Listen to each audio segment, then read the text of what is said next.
One of my favorite upsets, though, in this region, Grand Canyon over St. Mary's. Grand Canyon can play fast. They can put up points. I think St. Mary's, they've been good this year. Like, don't get me wrong. St. Mary's has been solid. I just, like, this is one of those which you have to have a couple of these in the tournament, like just a gut feel of this is a Grand Canyon team that can score, that plays fast. Decent on the defensive end, has a ton of talent, a lot of shot creators, guys who can knock down shots. So I'm taking Grand Canyon as an upset over number 5 St. Mary's. Mark, what do you say? I like it. I think this is the chaos region. This is where everything goes crazy. Yes. We should just bet every money line dog in this region. Well, you know what? Let's pass on Wagner. Let's pass on Long Beach State. We'll take out the 1 and the 2. We'll bet every single money line dog here. We'll take Michigan State. We'll take Grand Canyon. We'll take Charleston against an Alabama team that is absolutely horrific on defense. We'll take New Mexico. Got to go with the Lobos. Colgate against Baylor. Let's do it. Baylor's another team that, can you really trust them? Take all the money line dogs in this region. I'll bet you I wonder if you'd end up on top. Like, I don't think that's a bad way to approach it, because I think out of all the regions, I think this is the one where we could see the most upsets, the most chaos, that sort of thing. Mm-hmm. Just because of the way it is, it feels like all these teams are very high variance, a lot of offense, not a lot of defense, and they're the teams that typically don't do well in the tournament. It's almost like the committee put them all in one region for us. I love James Madison over Wisconsin.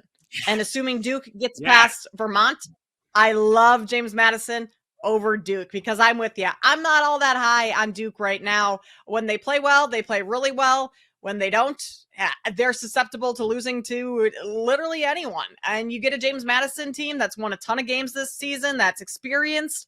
I really like James Madison.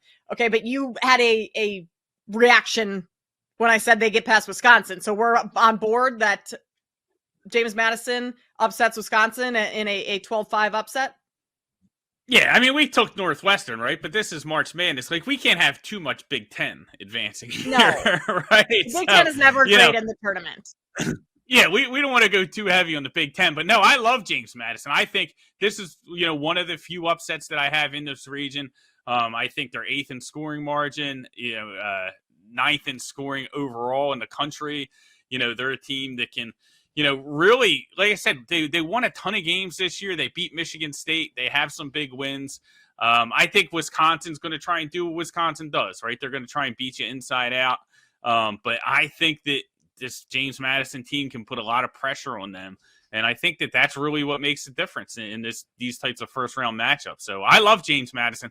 I don't know if I have them beating Duke, but, you might have sold me. I do have Duke going out early, but I'm not sure if I have them that early. I'll have to check my bracket. But I could definitely see that happening, too. I think this Duke team's, like I said, soft. Like, I don't think they're built to make a long run. Yeah, I mean, matchup-wise, Duke probably has the advantage over James Madison, but I just feel like there's one higher seeded team that's going to have to go far. And to me, the best chance for that to happen is to take James Madison. So it's not comfortable to take them to beat Duke in a potential second round matchup, but bracket wise or like trends wise in the tournament, there's always one seed that goes semi-far. So I think that can be James Madison. But in terms of this Wisconsin game, I mean, James Madison, one of the best three-point defenses in the country, and is also a really good three-point shooting team. So Wisconsin's allowing their opponents to shoot about 37% from deep. James Madison is knocking down those shots from beyond the arc and limiting Wisconsin's shots from deep. I think they win this game fairly easily. 5.5. I mean, go ahead, take it on the spread, but plus 195 on the money line. I like the Dukes to advance in this one, especially Wisconsin. A great tournament run in the Big Ten tournament, lost to Illinois in the championship. So Wisconsin's playing well right now, but I wonder if that kind of comes crashing down early on, especially like you mentioned with the Big Ten and their track record in the tournament. It hasn't been great. Kansas, we don't believe in Kansas, right? Like Kansas, no. They're out there playing these mind games with the committee. Like I think everybody's off Kansas at this point. There was a portion of the public that I think was like, oh, they're healthy, they're going to make a run, let's back Kansas. They're not healthy, they're not making a run. So I mean, I don't know. I think it sets up pretty good for Gonzaga to work their way through, this region. And I have them facing off against Tennessee, and I like Tennessee, man. I think Rick Barnes gets it done. He's like not yet Matt Painter level, but like I think, with this team, I think he can get over the hump. Like I like Tennessee. All right, I like Tennessee too. You like? I like McNeese. I like McNeese because they're a really good 3-point shooting team. And that's like, I'm contradicting myself in a lot of these arguments. And it's kind of, I mean, game to game basis, which it should be, because for some games, I'm like, okay, this team shoots a ton of threes. They rely really heavily on the deep ball. I'm not sure, first round of the tournament, you have jitters, you're in a new environment, a new arena that you haven't played in. A lot of times these are in like, big stadiums that just the sight line isn't great. But for McNeese, for whatever reason, I'm not concerned about that at all. They shoot 39% from deep. Gonzaga has a terrible 3-point defense. So my mindset for McNeese is that they're going to get hot from 3 and put this Zags team away. It doesn't really make a whole lot of sense. I recognize that, but nothing in the tournament ends up making sense by the end of it. So I'm taking McNeese 12-5 upset. Kansas and Samford, this hinges solely on if Hunter Dickinson is playing. If Hunter Dickinson is out, I am all over Samford. If Hunter Dickinson is playing, Samford does not have any size to slow him down. And Kansas is just going to feed him the ball over and over and over again. He's gonna rack up points. I mean, if there's a market where you can find a book that will, which I'm sure most of them do. BetMGM just doesn't quite have these out as, again, I'm sure most other books don't as well quite yet. Point props for Hunter Dickinson, if he does play, just take his over. Take his over on points, rebounds. He's going to be getting offensive boards and putbacks like no other.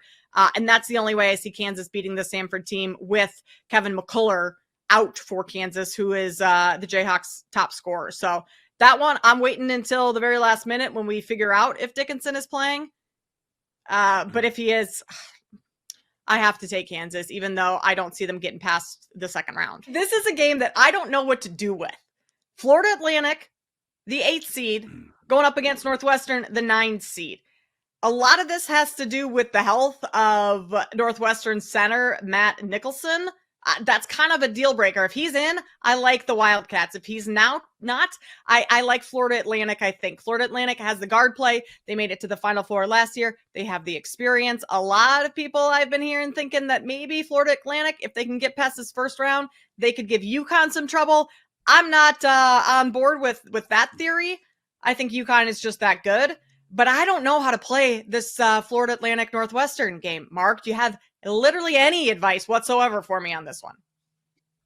Yeah, so I made a lot of money on Florida Atlantic last year in their run, and they were one of my favorite teams to watch. They were so much fun, so well coached. They had a ton of scorers. Absolutely love Florida Atlantic. Biggest FAU fan out there this time last year, right?